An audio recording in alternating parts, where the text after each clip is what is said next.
This isn't really about COVID. It's what COVID was used to advance. So why would we do another film about the symptom instead of the cause? This is a human thing. This is not a black or white thing. This is not a gay or straight thing. This is not a vaccinated or unvaccinated thing. This is communism. This is genocide. This is eugenics. This is depopulation. All these things that we were just very aware that we had to stay away from in 2020 are now so prevalent that we decided with this film, let's go for it. It's not often, Mikki, where you get 2,500 people on the same frequency, all excited about something that you spent so much time. Where you're like, wait a second, we're all in this together. We all have to figure this out. Let's unite.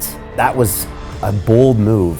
We need to take responsibility for the fact that while our government facilitated the situation, we enabled it. People need to understand that all of that, all those divisive tactics are what dictators have used since the beginning of time. None of them would have been able to do what they did had it not been for them luring the masses into their cult. All of that is just to gradually herd us into what China is now experiencing, which is total control. If we could save the environment, would you allow us to tell you what kind of car to drive and how many miles you could drive a month? Well, of course. I mean, it's death or a little control, sure. I turned down $17 million to share the licensing of Plandemic. If we get lured in to selling any part of our soul, it's the beginning of the end for us. As J.P. Sears says in the movie, I'd rather pick up cans on the side of my highway than do anything that jeopardizes my truth and that would dishonor my baby boy, my son. What motivates me is my love for humanity. I love people, and I won't stop.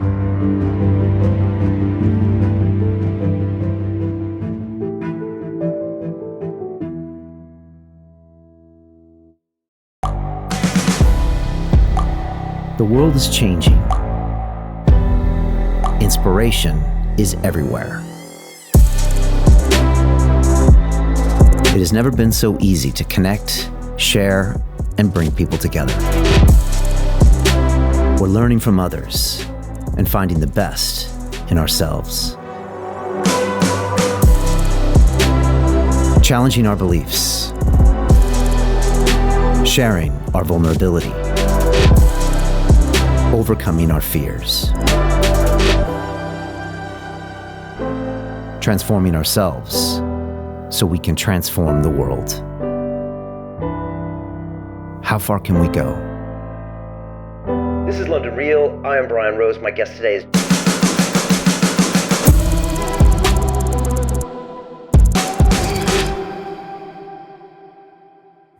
This is London Real. I am Brian Rose. My guest today is Mikki Willis, the American independent filmmaker, philanthropist, and teacher. You are best known as the man behind the groundbreaking Plandemic documentary film series, the first of which was watched over 1 billion times worldwide. That film was subsequently banned on all major technology platforms, and the follow-up, Plandemic 2, Indoctrination, went on to register the largest live stream audience of a documentary film in history on our very own Digital Freedom platform. Your latest film and the third installment in the series is Plandemic: The Great Awakening, which has racked up millions of views in just under a week. The movie examines what's really happening in America as the West edges closer to the Chinese model of mass surveillance and dehumanization, while our children are targeted in a cultural war that is destroying the family unit. Mikki, welcome back to London Real. Brian, good to be back, full circle. Man, it's great to have you. First of all, congratulations on the premiere in Austin.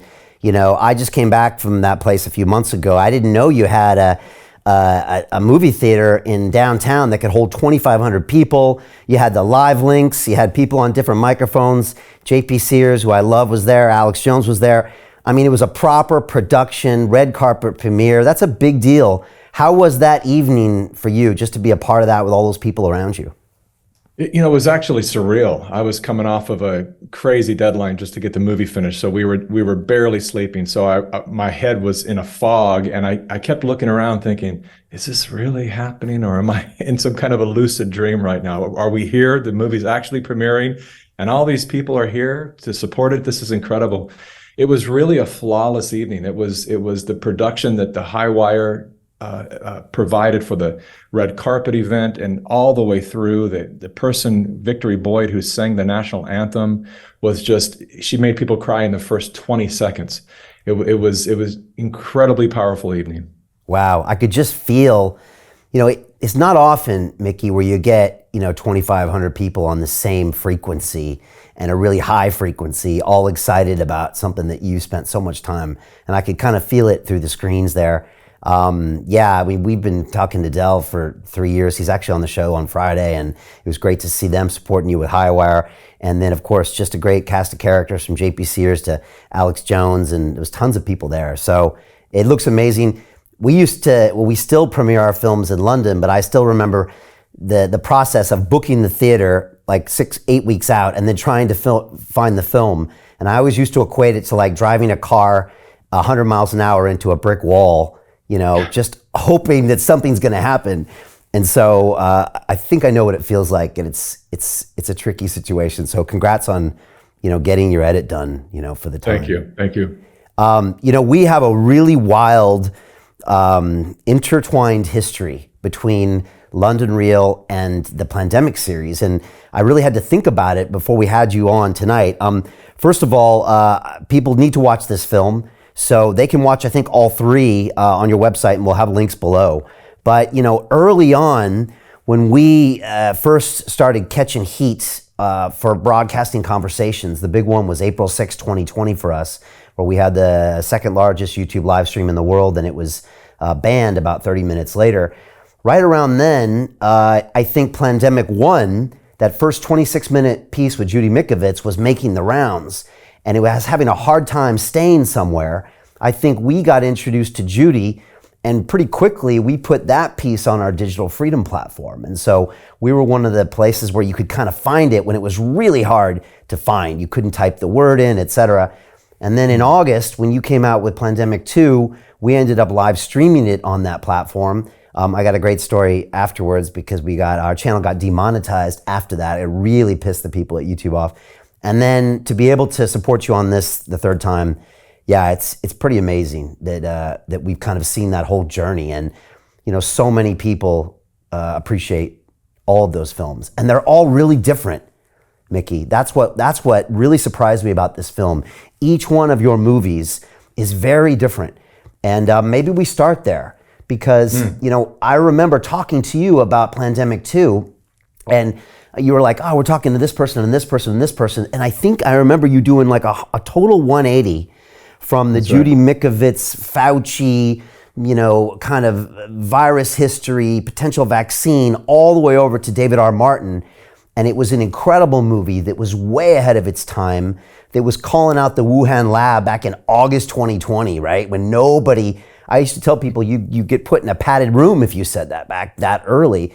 And then I didn't know what to expect with this movie, and you did another 180 and brought really fresh ideas. So maybe we could start with that, and then is this weird when I talk about this last 3 years of film history with you? Well, it's a really great point and great questions, because there's a couple of answers to that question. The films have evolved as I've evolved. So as the further I go down the rabbit hole, the more I discover and the more I realize, this isn't really about COVID. It's what COVID was used to advance. So why would we do another film about the symptom instead of the cause? And so let's go a little deeper each time. And then the other reason for that very unique trajectory is that, back in, say, May of 2020, when the first one was released, Plandemic 1 was released, and then we started to work on Plandemic 2, there were certain subject matters that we knew, I don't want to preach to the choir. Why would we want to just give more information to the converted and we all get to live in our echo chamber and say, yeah, we're right? Why would we want to do that? I want to build bridges with my films. And when in doing so, you have to be very aware of what my team we call trigger words, because everyone's very easily triggered these days, especially the people that are not necessarily with us. And so there were subject matters in 2020 that we wanted to approach with indoctrination with Plandemic 2. We wanted to talk about eugenics. And it was clear that the world wasn't ready to hear that yet.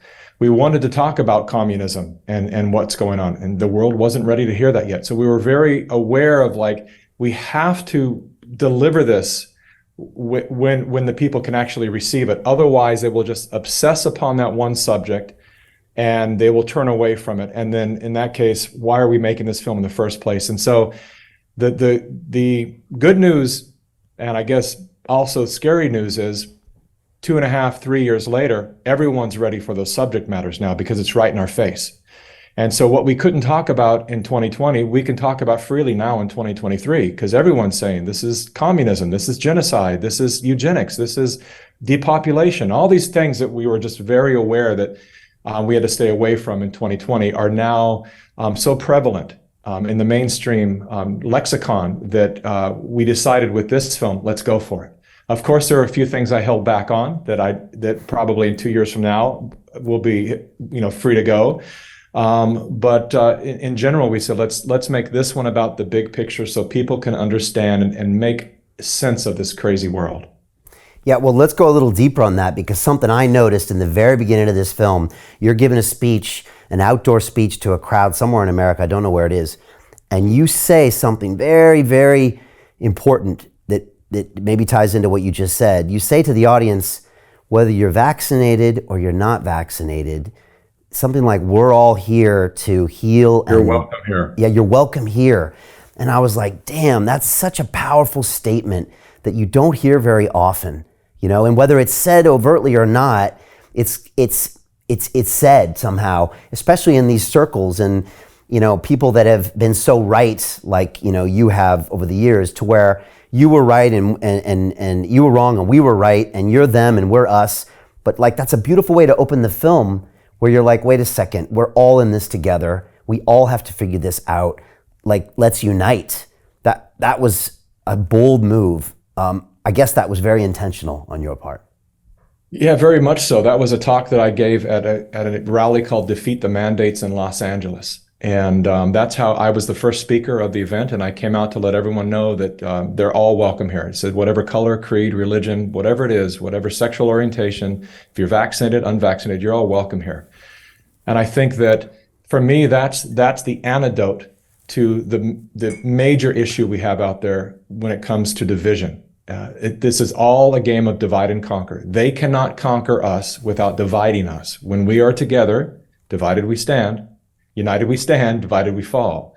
And those words are, 2,600 years ago, those words were first recorded. And there's a reason they have survived the test of time, because that is what is paramount for us to recognize.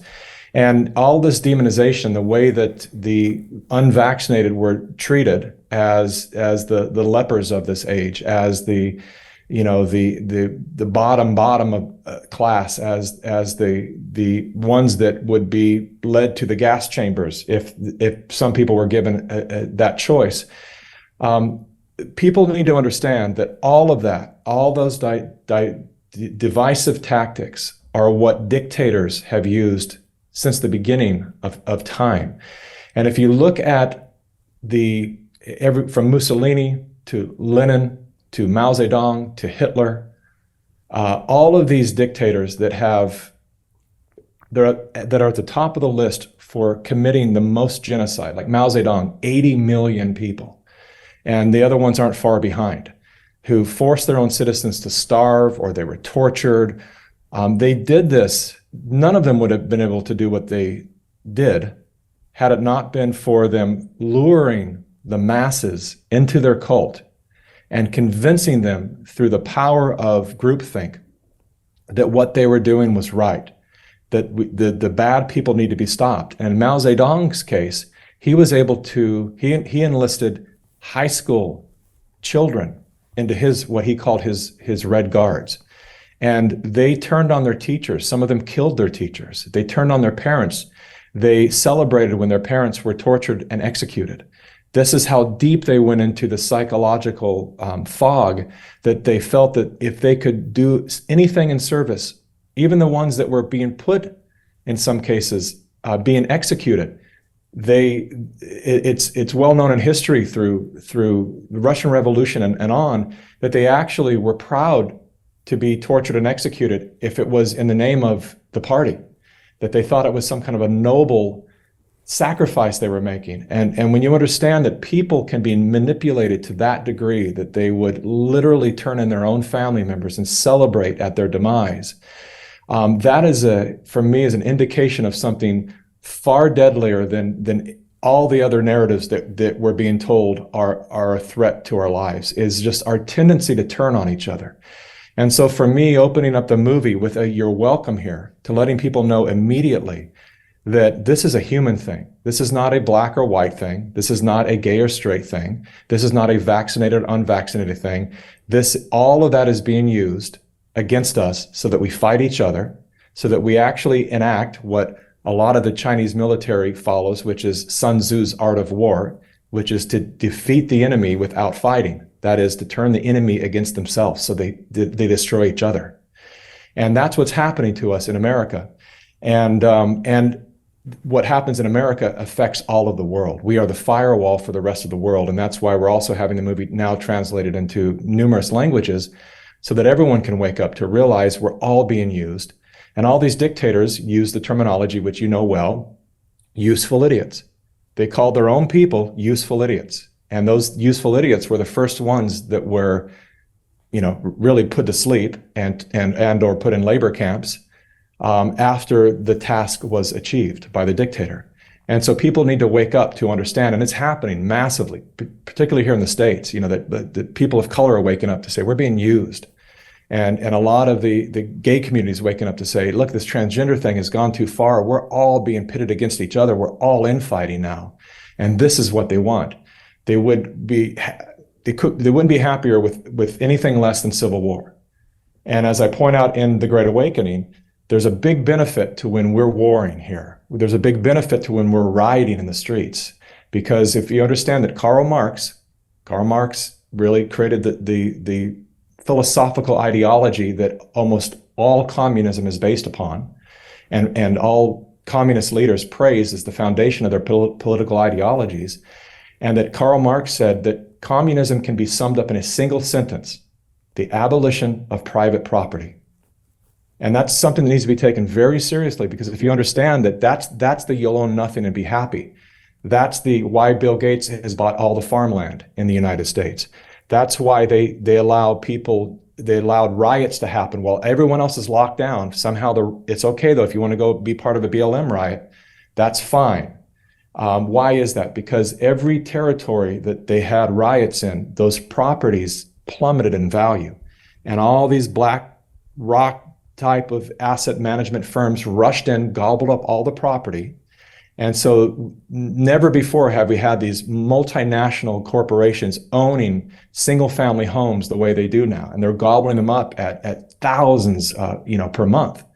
And so we need to become aware that they're trying to bring us into these 15-minute cities where you rent everything, you own nothing, and you won't be happy, trust me. That's the only part of that sentence that is inaccurate. And that way, there's something that happens when you don't own material too. When you don't own your land, is you become less interested to learn about it. You don't need to necessarily learn about taxes. You just know somebody else is taking care of it. Think about how we all drive a rental car, right? I personally drive a rental car differently than I drive my own car.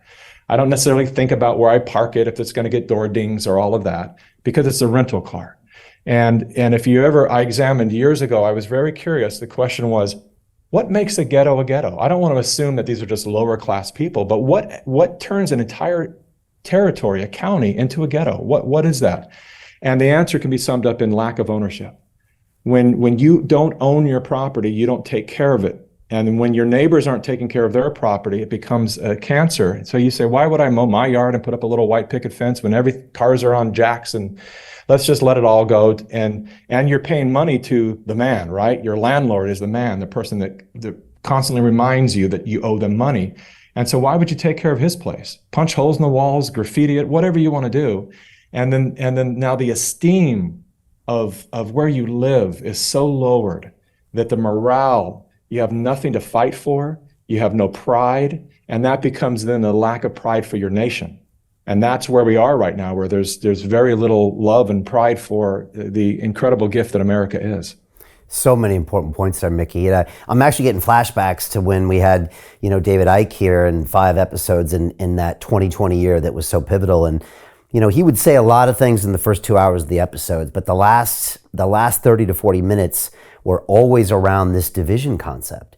And he said, they're always trying to find new subgroups because it's all about dividing us. It's all about dividing us. And he used to always reiterate, people always forget this about his shows, that at the end of the day, we are all just energy. We are all the same. And as soon as we get on that, they can't control us. But when they pit us against each other, it's easy to control us. And so I'm so glad you're zooming out on that. And it's nice to see that people are starting to see that. One nice thing about the last few years is that it's been easier to see, the Matrix or whatever you want to call that. Talk to me about this concept of mass formation, because you introduced it in the film and I had never heard of it before. Is that something that you stumbled on when you were doing your research, and how would you explain it to anybody? Yeah, well, I interviewed Professor Matthias Desmet, who wrote a book on totalitarianism, and he really has helped to amplify the awareness around the world of what mass formation is. And in short, mass formation is mass hypnosis. And I opened the movie with the admission that I was part of the mass hypnosis. So I come from the far progressive left, born and raised in California, so I didn't really have a choice. And I mean that literally. When you're born and raised in the Mecca of California, there is one political party, and to even consider the other party means you're a racist, you're a bigot, you're greedy, and all of the horrible other labels that can be placed on you. And so,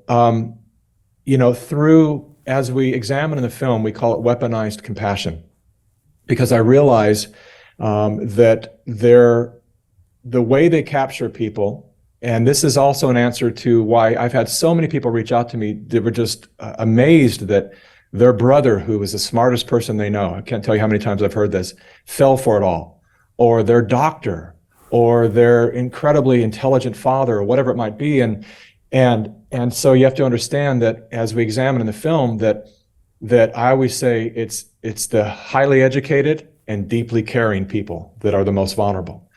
And it's the people somewhere in the middle who work with their hands, who somehow have a connection with the earth still, and somehow have a connection with their own humanity, that were the ones that have a little common sense left to say, I'm going to wait, I'm going to hold off. This doesn't sound like a logical, wise move to put something experimental into my body.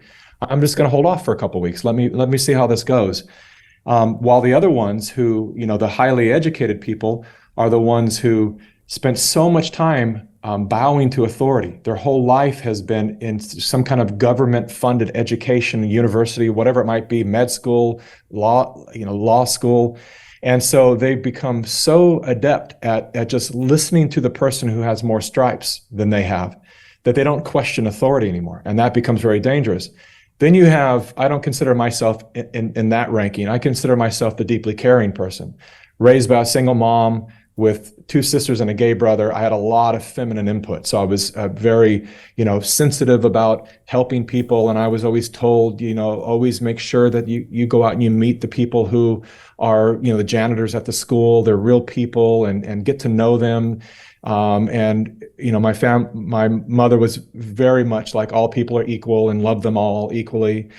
And so, it really instilled this balance in me that I recognized later when I was on the road with Bernie Sanders. And that's where my awakening began, was I hear this gruff little character start to regurgitate these talking points that really moved me.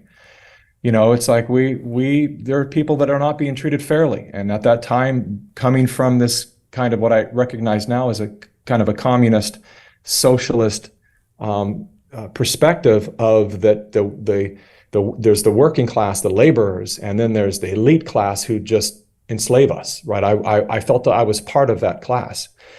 And then Bernie Sanders comes along, he starts talking about helping women and people at the bottom and minorities, and it just struck me. And I remember, I said out loud many times, I wish when I was growing up, we were raised on welfare. Mom with 4 kids on her own, her husband was killed.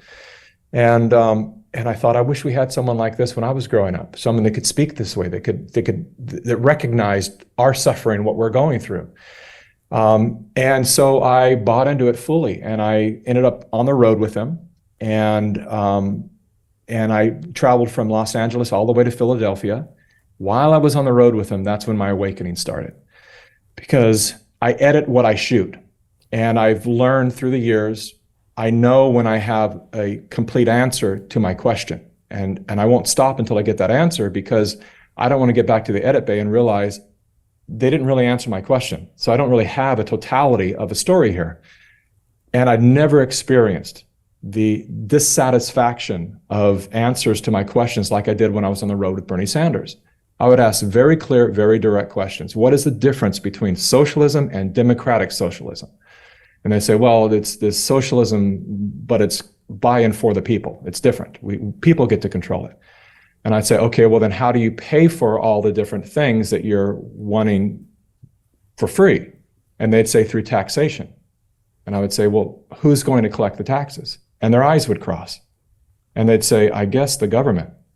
And I'd say, interesting. Do you trust the federal government? No. But you want to give them more of your money? More of my money? You want to give, and do you like the way they spend your money now? No, it's terrible. So you think giving them more of your money is going to somehow correct that? Like, what? There's something missing here. Are you guys seeing this? And no one was willing to really delve into that deeply with me. It was just kind of like, stop asking the questions. It's going to work somehow. We don't know. Just vote for Bernie. And then I saw Bernie do what a lot of my friends said he would do, which is kind of cower to the elite, go full out in support of Hillary Clinton, and vote for a lot of things that I was shocking that he voted for. And I woke up because I asked myself a critical question that I think all of us need to continue to ask ourselves until the day we die, because there is so much force coming at us to hypnotize us. I know, as somebody who has produced media and advertisements for years, it is all about capturing our attention. Our attention is the rudder of our ship. And when you allow these corporations and these ad agencies to take the wheel of your rudder, they'll steer it to wherever they want it to be. And that's why so many people end up on another continent wondering how in the hell they got there. And so we have to maintain the mastery. We have to become the masters of the captains of our ship, to where we steer our attention where we choose it to go. But right now, most of us, to some degree, our attention has been captured to some degree.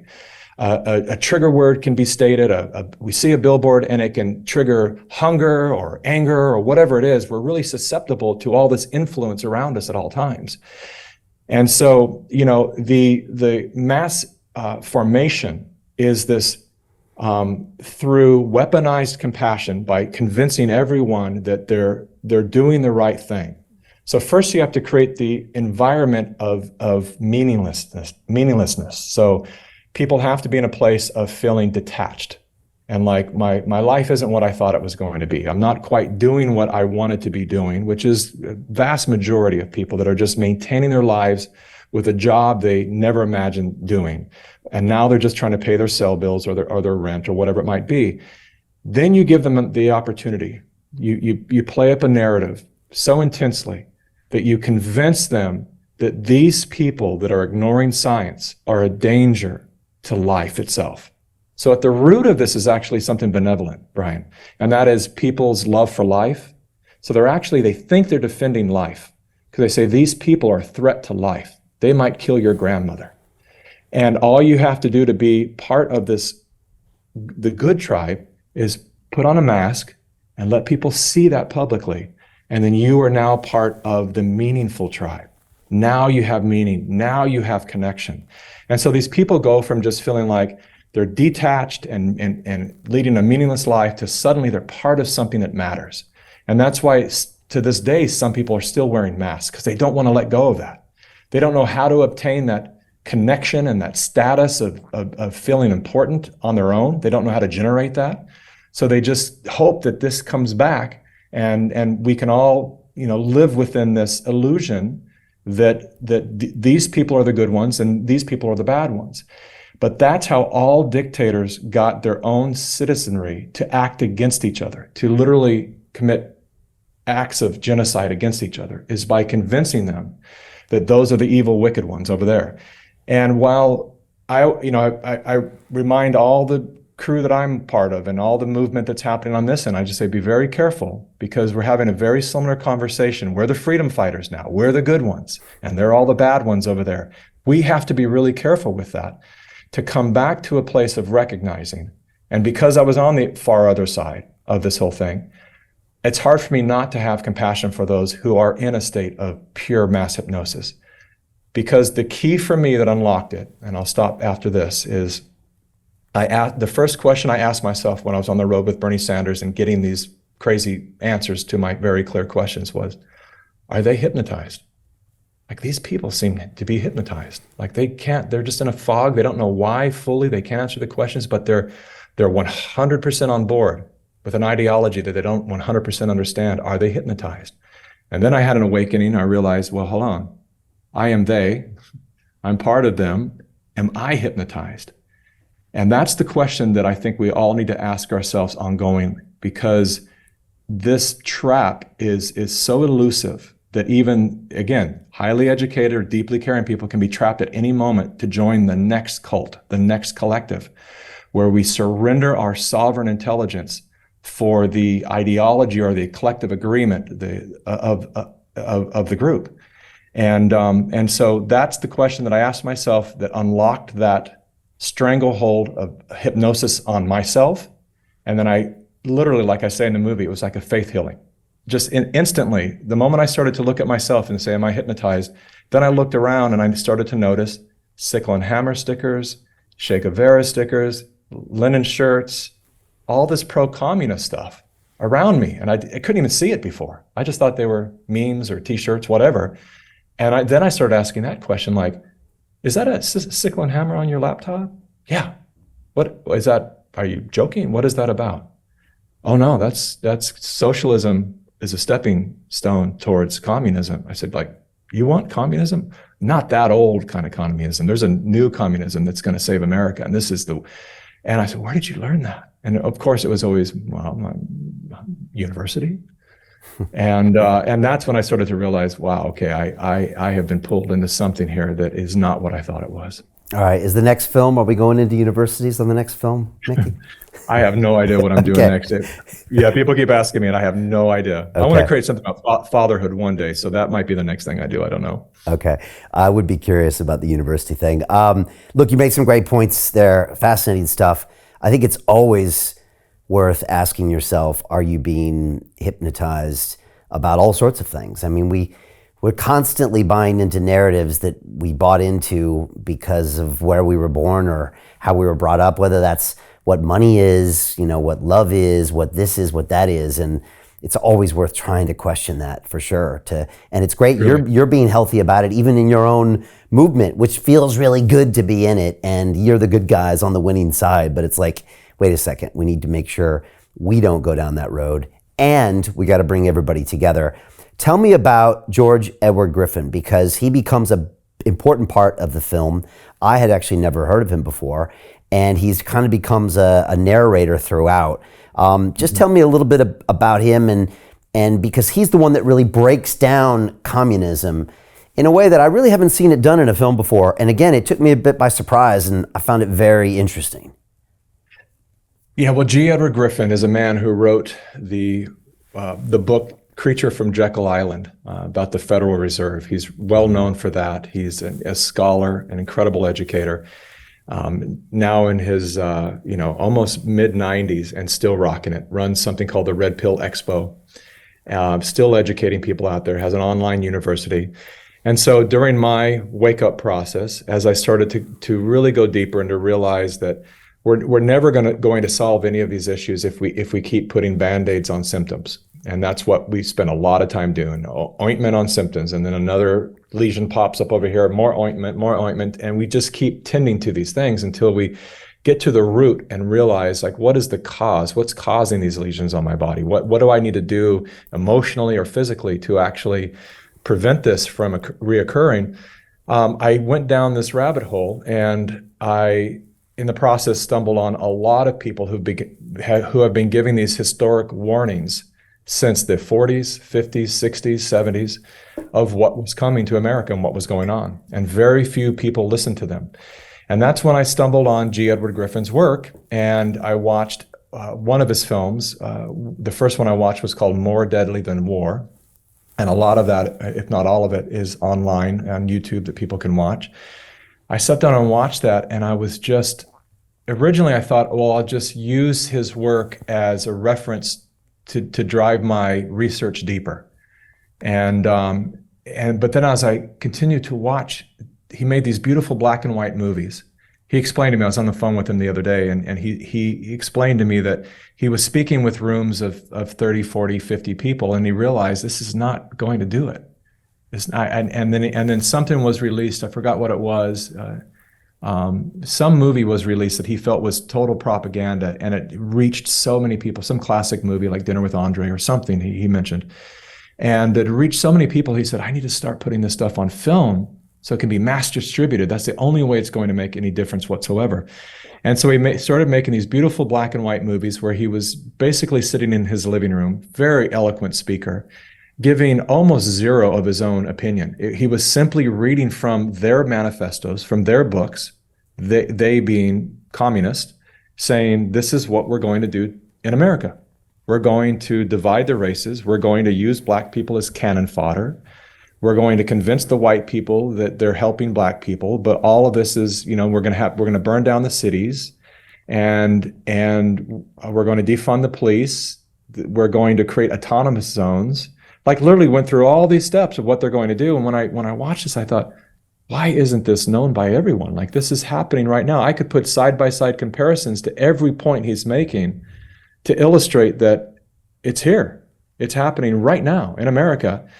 And then I thought, well, maybe that's what I should do. So there's a lot of that in the movie where we side-by-side comparisons where we say, here we are, in 1950 with the same signs, the same people, ACLU pushing these people up front for what they thought were civil rights, and they're all being used. They're being used to do the same thing that the BLM people were used for in the last few years. Nothing has changed. It's the same game, but nobody has really opened their eyes to it thus far, or not enough people have. There's a lot of people who have, long before I did. But no one was listening to these people. And I have the ability to create movies that are seen by a lot of people. So let's honor this man's work. And so I ended up getting a hold of him to let him know my intentions, and he was just delighted. He was aware of the Plandemic series, and then he invited me to speak at his Red Pill Expo, and I didn't know how much of his original lectures were going to be. I didn't even know he had other lectures because they're not all online. And so he actually sent me all of his masters. So I'm the custodian of all of his legacy I have the master reels, and we had them retransferred, and I started looking at these. He's got like 4 of these movies that are 90 minutes long a piece, 3 or 4 of these movies. And then he's also the famous interview with Yuri Bezmenov, the KGB defector out of Russia. People always refer to this very insightful interview with Yuri Bezmenov. G. Edward Griffin is the person off camera interviewing him. So he's responsible for so much. It's dedicated his life to wake up the world to what's really happening. And so after I started to really dig into the full body of his work, I realized, I said, we have to honor this man for what he's done. And let's, instead of just plagiarizing his research and his body of work, let's give him the full credit he deserves. And I, as I said, I was on the phone with him 2 days ago. I just got a call from him, and I was waiting for the call because I thought, he hasn't really called me since the screening. I hope he likes the movie. And somebody said that he had said it's excellent. So I said, that's nice, but that's kind of brief and kind of vague. And he called me the other day, and it was really beautiful that he was just so delighted by the way that he was represented, and that, that he knows that he can leave this planet with his legacy reaching the people the way that he intended it to do when he made these films in the 1960s. Wow. That's fantastic. What an incredible, backbone of the film to kind of stumble on and then meet him. And it's an important part of the structure of what you're saying. I want to get into some other points, but part of me just thought now, Mikki, how do you put something like this together? I mean, maybe take a quick aside and like, for people Sure. that don't know, I mean, you know, you're brainstorming these ideas, you're going down these rabbit holes, but ultimately you have to make a film, and then ultimately you have to give it by a certain date, and you have to make a bunch of decisions like you made. I mean, you did some dramatizations, you put that audience watching the movie. I mean, as a filmmaker, I was very curious by a lot of those decisions. They were really interesting, but like, how do you put it all together in 140, 1 hour, 42 minutes and say, okay, this is what it's going to be? I mean, as concise as you can tell me, how do you do that? Sure. Well, it was the most challenging project that I've ever been involved in by far. I've had a few other projects that were challenging for other reasons, but as far as putting this narrative together, considering the fact that it's a movie happening in real time, even though we're using historical references, it has to change with the time. And so we would create an entire section, maybe a 10, 20-minute section that was incredibly important until a month later. And then we'd realize it's old news, it's dead, or it isn't what we thought it was, scrap all of that. So it's making a movie in real time, constantly being aware of. Every day I'd come in and my crew would say, did you see what so-and-so said today and what CNN did and the undercover thing that just happened or the new leaks or, and we would, every day have to readjust. So I was constantly rewriting my voiceover because, Sri Lanka changed during the process of this film. And we said, okay, now we have to tell the full story. Let's make Sri Lanka a bigger part of this so people can understand the real cost of what we'll hopefully get into, like the ESG model, the environmental social governance model, that is really the thing that's, doing so much damage out there and causing these major corporations to go woke and extreme. But I appreciate your question because I know you've made films and so you understand what goes into something like this. And it was absolutely challenging on especially the fact that, with Plandemic 1 and 2, with 2, we were simply following the work of David Martin and the patent trail. And we had one thing to prove, and that is that Anthony Fauci funded gain of function research through the NIH, and this is where it came from, and they're lying. And if you can just grok that, then you can understand something shady is happening, and they're lying to the people. Fairly easy story to tell. A lot of research involved, a lot of having to validate the patents and digging in and reading long, boring stuff. So it wasn't a cakewalk. But with the Great Awakening, wow, it was just a daily challenge of how we're telling the big picture now, and how much of it do we tell? Because the challenge was everyone wanted to tell every detail about all of these bombshells. And I finally got my crew aside and I said, let's talk for a moment, because I had a breakthrough here, and I think we need to understand this movie can't be 4 hours long, and it's heading in that direction right now. And so I said, if we were criminal prosecutors and there was a con man who was accused of 100 crimes, we could spend months in court trying to prove that each crime, that he was guilty of each crime. To continue watching the rest of the episode for free, visit our website londonreal.tv or click the link in the description below.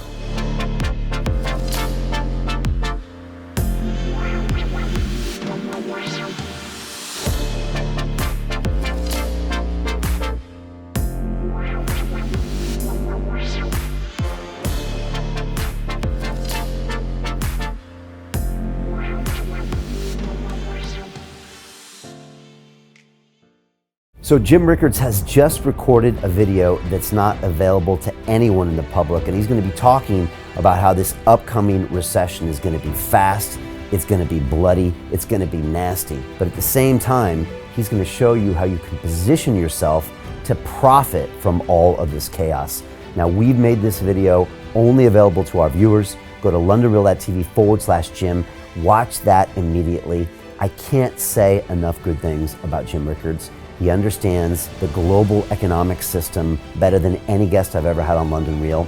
His predictions are almost uncannily true, and you can learn how to profit from his vision, from his expertise, and his understanding of economics. So go to londonreal.tv/Jim or click the link below.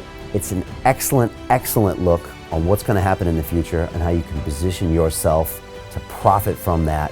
Jim is one of the best in the business, one of my favorite guests on London Real, and he's very, very good at predicting the future and showing us all to profit from it. So click the link, and I hope you enjoy. Hey, it's Brian Rose, founder of the DeFi Academy. I've told you my 4-week crypto bootcamp is amazing, but don't take my word for it. This is what my students are saying. The DeFi Academy was an amazing experience for me. It took me totally out of my comfort zone. In this course, I was challenged, I was held accountable, and pushed to do things that honestly weren't always easy. It's been phenomenal, and I can't believe we're already up on our 4 weeks. It has flown by. Going through this DeFi accelerator by far was one of the best courses I've taken. You do this course, you really get into the nitty-gritty of the activities that will make you comfortable with decentralized finance. Thank you so much to Brian and everyone at London Real and the DeFi Academy for even putting together an amazing course like this. Anybody else that wants to do it, please sign up. It is well worth the money.